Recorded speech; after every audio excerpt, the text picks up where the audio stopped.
नमस्कार दोस्तों।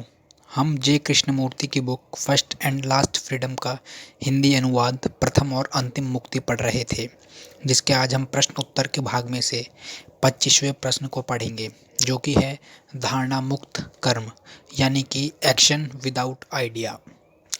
कृष्णमूर्ति से एक बार पूछा गया कि सत्य के प्रकट होने के लिए आप धारणा मुक्त कर्म का अनुमोदन करते हैं। क्या हमेशा बिना मनोधारणा के कर्म करना, यानी बिना किसी लक्ष्य के सामने रखे कर्म करना मुमकिन है? कृष्णमूर्ति: वर्तमान में हमारा कर्म क्या है? कर्म से हमारा क्या अभिप्राय है? हमारा कर्म अर्थात जो हम करना या होना चाहते हैं, किसी धारणा, किसी विचार पर आधारित है या नहीं? बस हम यही जानते हैं हम क्या हैं और हम क्या नहीं हैं। इसके बारे में हमारे पास अनेक ख्याल, आदर्श, आश्वासन और तरह तरह के सूत्र हैं। हमारे कर्म का आधार या तो भविष्य से मिलने वाला कोई पुरस्कार है या दंड का डर है। हम इसे जानते हैं, क्या नहीं जानते? ऐसी क्रिया अलग करने वाली, स्वयं में संकीर्ण करने वाली होती है। आपके पास सदाचार की एक धारणा है और आप उस विचार के अनुसार रिश्ते के बीच जीते हैं, कर्म करते हैं। आपके लिए संबंध, चाहे वह सामूहिक हो या व्यक्तिगत, एक ऐसा कर्म है जिसका लक्ष्य कोई उपलब्धि, कोई सद्गुण, कोई आदर्श इत्यादि होता है। जब मेरा कर्म किसी आदर्श पर आधारित होता है, जो कि एक धारणा है, जैसे कि मुझे वीर होना चाहिए, मुझे किसी के पीछे चलना चाहिए, मुझे दानशील होना चाहिए, मुझे सामाजिक रूप से सचेत होना चाहिए, आदि आदि। यही धारणा मेरे कर्म को ढालती है और उसका निर्देशन करती है। हम सब कहा करते हैं, वह है सदाचार का आदर्श, मुझे उसका अनुसरण करना चाहिए, जिसका अर्थ है मुझे उसके अनुसार जीना चाहिए। इस प्रकार कर्म उस धारणा पर आधारित है।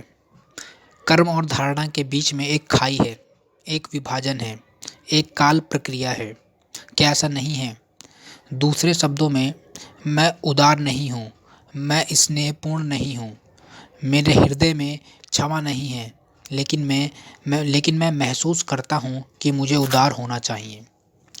जो मैं हूँ और जो मुझे होना चाहिए, इनके बीच एक खाई है और हम सदा उस खाई को पाटने की कोशिश करते रहते हैं। यही हमारा क्रियाकलाप है। अगर धारणा नहीं होती तो क्या होता? एक ही बार में आपने उस खाई को भर दिया होता।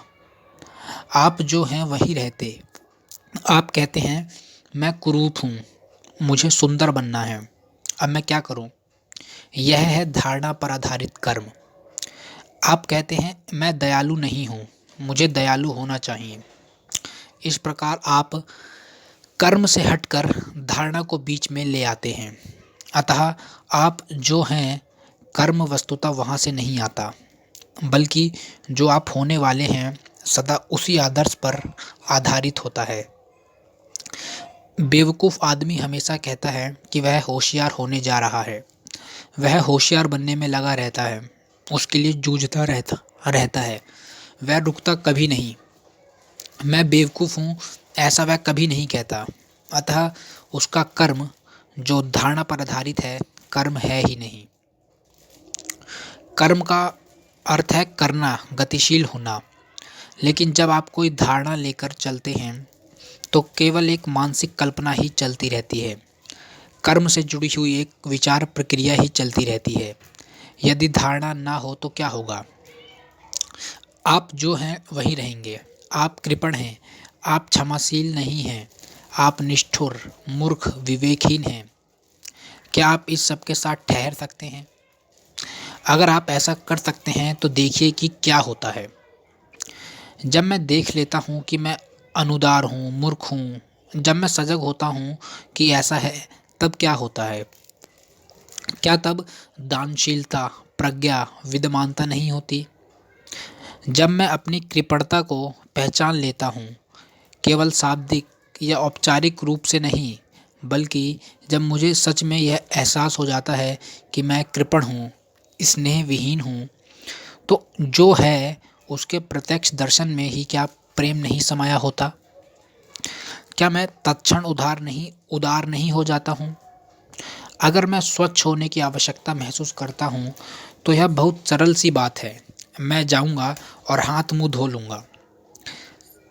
लेकिन मुझे साफ-सुथरा रहना चाहिए। यह यदि एक आदर्श हो, तब क्या होता है? तब स्वच्छता या तो स्थगित कर दी जाती है या वह एक सतही मामला हो जाता है। धारणा पर, विचार पर आधारित कर्म बड़ा सतही होता है।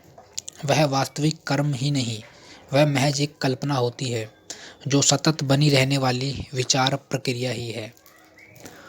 वह कर्म जो मनुष्य के रूप में हमारा कायापलट कर दे, हम में नवजीवन का संचार करे, हमें पूरी तरह से रूपांतरित कर दे, मुक्त कर दे, ऐसा कर्म धारणा पर आधारित नहीं होता।